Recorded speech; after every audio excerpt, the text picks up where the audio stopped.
snapper.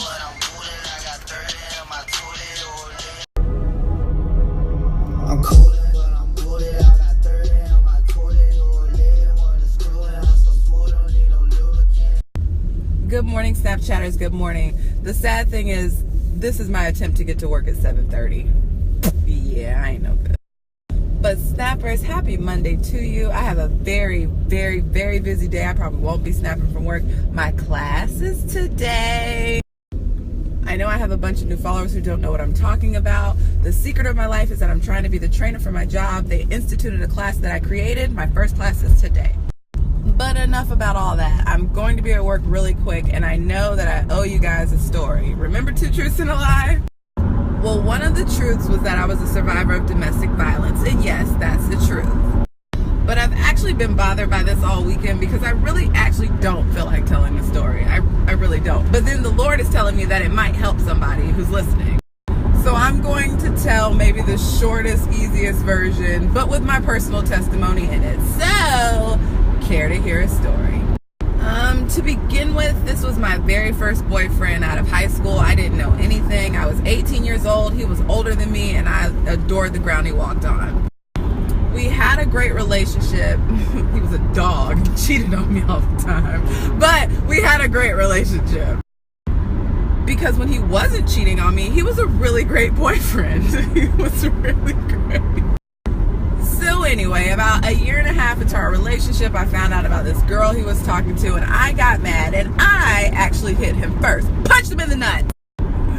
It was the most action-reaction, because as soon as I punched him in the nuts, he slapped me in my fucking face and looked at me like, bitch, try it. So I always thought, well, that was my fault. I shouldn't have hit him first, and I let it go. And nothing ever happened for quite some time. Fast forward a year or so.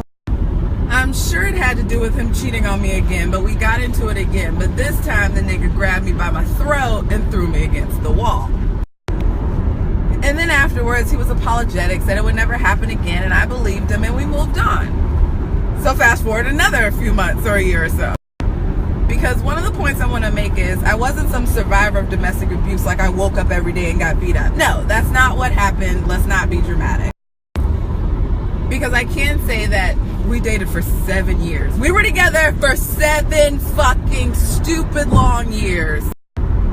But that's not the point. The point I want to make, and how this is my personal testimony, is that the last time we got into it, at this time we were living together, and it was like War of the Roses. We were arguing all the time. It was the end of our relationship, right? One day something set him off, and he went off. I was dragged around my apartment by my hair. I was kicked. It was terrible. I remember trying to scream loud enough so my neighbors would call the police, but no, nobody called. So it just went on, and the nigga bleached all my clothes and he left. I remember coming out of the bedroom, going in the closet, and seeing that he bleached all my clothes and just collapsing. It was so stupid. I packed up my pajamas. That's all I had left. I packed up my pajamas and went back to my dad's house and pulled into the garage. And I couldn't get out of the car. That moment of sitting in my dad's garage, and I'm not gonna cry, but sitting in that garage was the lowest point of my life. I called a suicide hotline that night. Nobody ever knows that, but I did. I said I wasn't gonna cry because I'm fine. I'm fine. But anyways, I called the suicide hotline, and the woman just let me cry on the phone. I just cried. And it wasn't because I wanted to kill myself, but it was because I felt so alone at that point. Like, I couldn't go tell my dad. That's one thing I couldn't do. I could not go in there and tell my dad that my boyfriend just beat me up, because we all know what would have happened.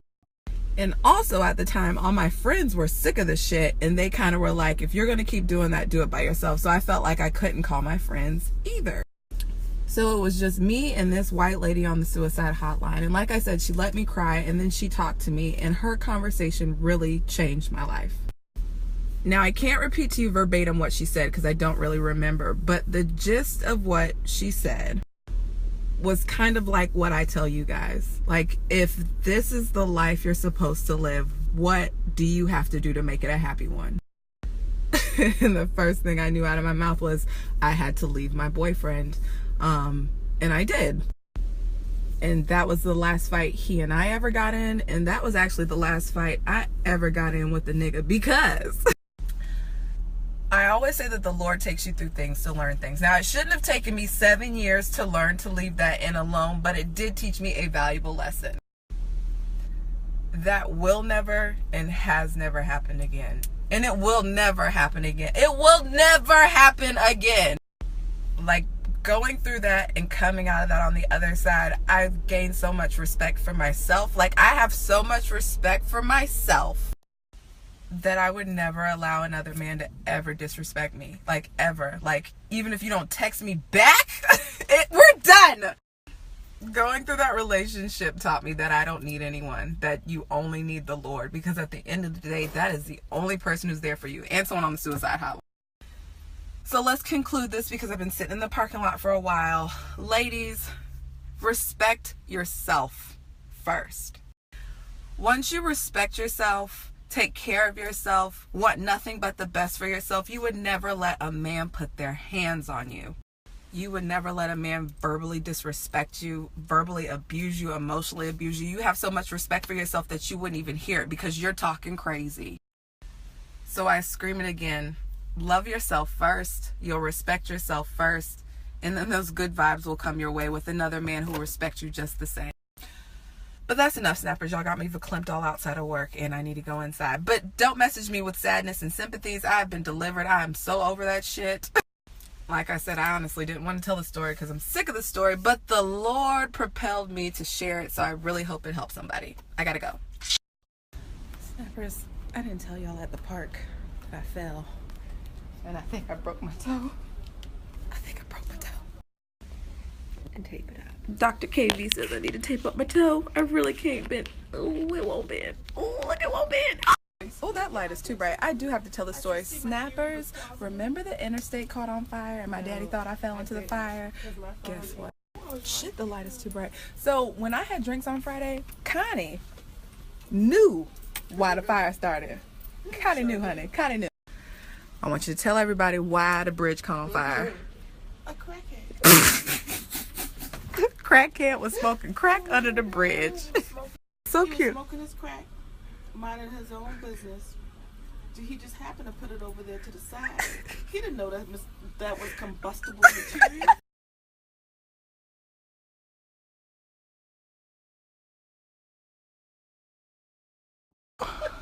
Connie, I'm gonna need you to hold on. You blocking Precious shine, honey. Ooh, I'm sorry.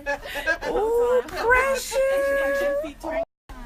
Y'all don't see Precious shoes. The ooh, ooh, ooh. She said she come alive in the springtime, y'all. I'm so glad I went to the park yesterday. Typical Atlanta. Typical Atlanta. My class is at 11 and I have to make an early start because I got this raggedy limp. God damn it. Oh yeah, and the general consensus is that I jammed my toe. I didn't break it, but I can't walk on this bitch, I can tell you that. I just finished my first class. I'm stressed. Y'all, look how official this was. And for the record, my fucking voice was cracking and shaking all the time because public speaking makes me nervous. It's not a joke. Like, just so y'all know how real this is, they had someone Skype into my class. But as a recap, I think I did okay, even with my shaky, quivery voice and everyone just staring at me like, had to get a couple. Y'all, I'm sweating for real. Y'all think I'm playing. I hate public speaking.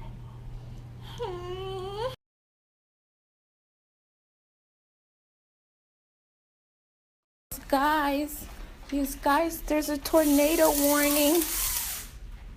Oh no! I don't want to die. Child, what's a tutorial on my Snap? I show everyone the world. But y'all, they got barbecue pork totachos. Leah, I'll take that.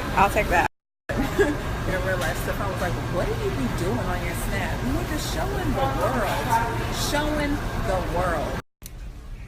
I got them totachos on deck. What y'all know about them totachos and my flip cup.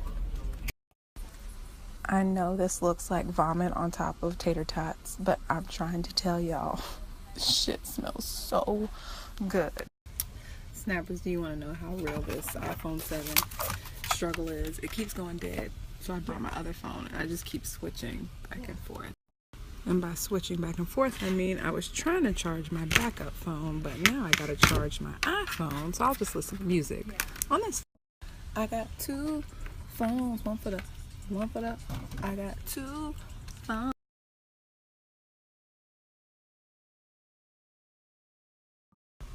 We be at work way too long,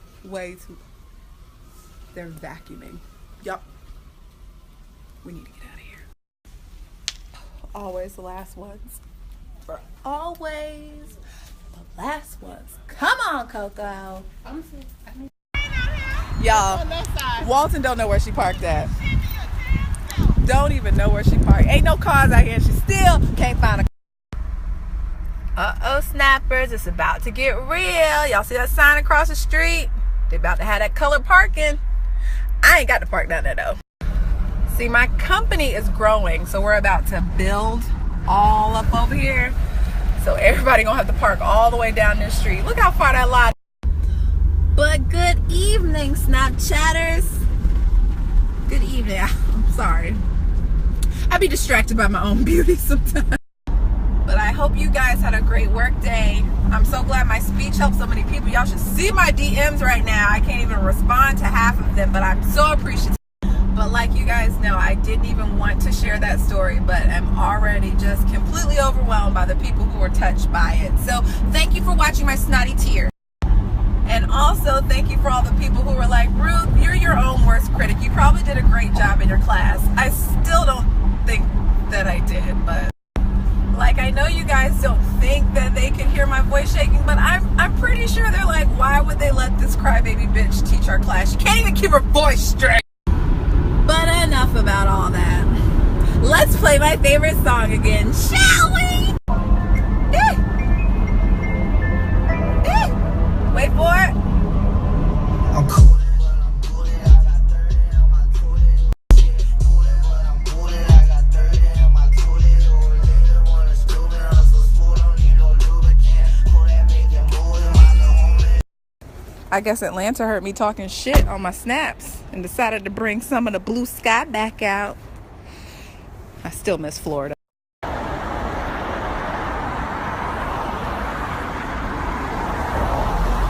Get your veggies, Maggie. You get your veggies. Like, I took Maggie on our long walk, but I think we may walk longer. Look at this day. It's so beautiful. I got Maggie walking in a neighborhood I ain't never even walked in. I know she's like, Mom, where are we? Baby, I don't know. It's good weather, so we're walking. Maggie always fine. Oh, Maggie's not scary. She's very sweet. See? She's a sweet girl. I told y'all. Something about that setting sunlight. Oh, y'all look from every angle. Every angle. Check. But I guess I didn't tell a lie. I've been watching snaps and walking Maggie and just enjoying this weather. And we're just getting home. If you could tell by how slow Maggie's walking, I think I wore this bitch out. Peep the time. I think we started walking at 6:40. Come on, you can come on. I had a few snappers ask me what the hell this was yesterday, but let me explain. Yesterday, I had the pleasure of meeting a particular someone who thought enough about me to bring me a slice of key lime cake. The slice was so big, clearly I couldn't eat it all, but how thoughtful was it for someone to think of me and know that I love key lime anything and bring me key lime